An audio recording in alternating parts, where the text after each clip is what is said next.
Hello. So basically कल जो हम लोग का डिस्कशन हुआ था कि हम लोग गूगल फॉर्म के थ्रू रिवीजन प्लानर बनाएंगे। सो उसमें दोनों ऑप्शंस है कि हम लोग क्वेश्चंस के आंसर्स को इनपुट ले लें एंड दूसरा क्वेश्चन के केवल मार्किंग को इनपुट ले लें। सो क्वेश्चन के आंसर को इनपुट लेने में उसमें इंटीजर टाइप क्वेश्चंस है जिसमें मैनुअली काफी आंसर्स पुट करने होंगे एंड मैट्रिक्स मैच है जिसमें क्रॉस मैपिंग करना होगा काफी। सो ज्यादा टीडियस टास्क है, थोड़ा लंबा हो जाएगा। सो नंबर ऑफ डीपीपी में अगर क्वेश्चन 5-6 है तो फिर भी ठीक है, बट अगर नंबर ऑफ क्वेश्चंस 10-12-15 हो गए तो फिर उसमें थोड़ा लंबा होगा, लोग थोड़ा अवॉइड करना चाहेंगे। तो इसलिए हम लोगों ने इसको अभी क्वेश्चन के मार्किंग के फॉर्मेट में रखा है बेसिकली। एंड उन क्वेश्चंस के मार्किंग के फॉर्मेट में जब हम लोग जाएंगे तो उसमें हम लोगों को कुछ कुछ डिटेल्स मिल जाएंगे। क्वेश्चन आपको सॉल्व करना है, फिर उनको मार्क करना है। सो बेसिकली ऐसे अगर हम लोगों के पास जो भी हम लोग का फॉर्म है, हम लोग अगर उसको यूज करें, सो उसमें सबसे पहले तो अपने को मतलब मैं एक बार बता दे रहा हूँ आपको वो फॉर्म कैसे कैसे फिल करना है, उसमें क्या क्या गलतियां हो जाती हैं नॉर्मली। जो एनरोलमेंट आईडी है वो आपको सही से फिल करना है। सो जैसे एनरोलमेंट आईडी में कोई गैप नहीं होना चाहिए, कोई भी डैश नहीं होना चाहिए, ऐसा हम लोग को ध्यान रखना है।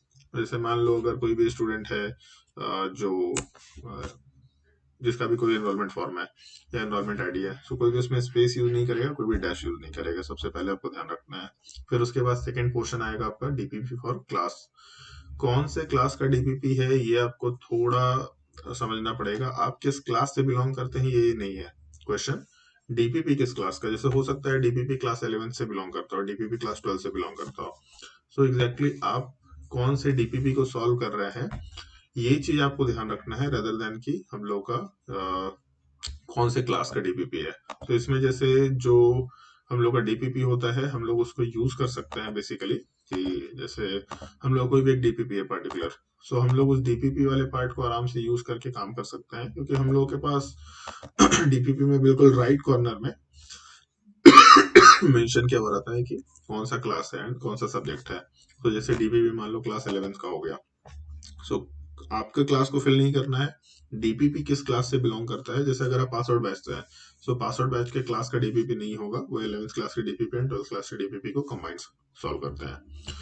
फिर उसके बाद सब्जेक्ट है, तो सब्जेक्ट तो डेफिनेटली आपको पता ही होगा कौन से सब्जेक्ट का डीपीपी है। केमिस्ट्री को और बाइफरकेट कर दिया हम लोगों ने फिजिकल, ऑर्गेनिक, इनऑर्गेनिक में, ऑल्दो फिजिकल एंड इनऑर्गेनिक एक ही साथ होगा। उसको हम लोग टाइम के साथ सेग्रीगेट करेंगे, बट अभी के लिए हम लोग कोई भी एक सब्जेक्ट सेलेक्ट कर सकते हैं। एंड फिर उसके बाद डीपीपी नंबर, तो जैसे अगर डीपीपी नंबर 13 है मान लेते हैं, जैसे इनपुट कर दिया। इसके बाद जो क्वेश्चन है उसमें टोटल 15 ऑप्शंस रखे हैं मैंने, बट आपको उन्हीं ऑप्शंस को फिल करना है जितने क्वेश्चन आपके डीपीपी में है। जैसे अगर डीपीपी में 5 क्वेश्चन है तो बस शुरू के 5 क्वेश्चन ही आपको मार्क करने हैं, इसके बाद नहीं करना है। अगर डीपीपी में 7 क्वेश्चंस है, सो आपको शुरू के 7 ऑप्शंस मार्क करने हैं, ऐसा आप मार्क कर सकते हैं। अगर डीपीपी में 15 क्वेश्चन होंगे तो फिर आपको सारे फिल करना है। सो ये डिफरेंट केसेस के बेसिस पे या डिफरेंट सिनेरियो के लिए है कि अगर किसी डीपीपी में 15 क्वेश्चन है, किसी डीपीपी में 5 क्वेश्चन है, सो उसको कॉमनली कैसे सॉल्व करें। सो बेसिकली हम लोग 15 क्वेश्चन मैक्सिमम पे रख रहे हैं। इससे ज्यादा क्वेश्चन डीपीपी में अगर होगा तो हम लोग उन डीपीपी को मॉडिफाई कर देंगे अभी। बट अगर डीपीपी में 5 क्वेश्चन है तो 5 इनपुट, अगर 6 क्वेश्चन है तो क्वेश्चन नंबर 6 तक का मार्किंग। उसमें आपको रिवीजन और रॉन्ग को एक साथ मार्क नहीं करना है। जो क्वेश्चन आपने सही किया एंड आपको रिवीजन के लिए मार्क करना है वो आप यहाँ पे इनपुट कर लो।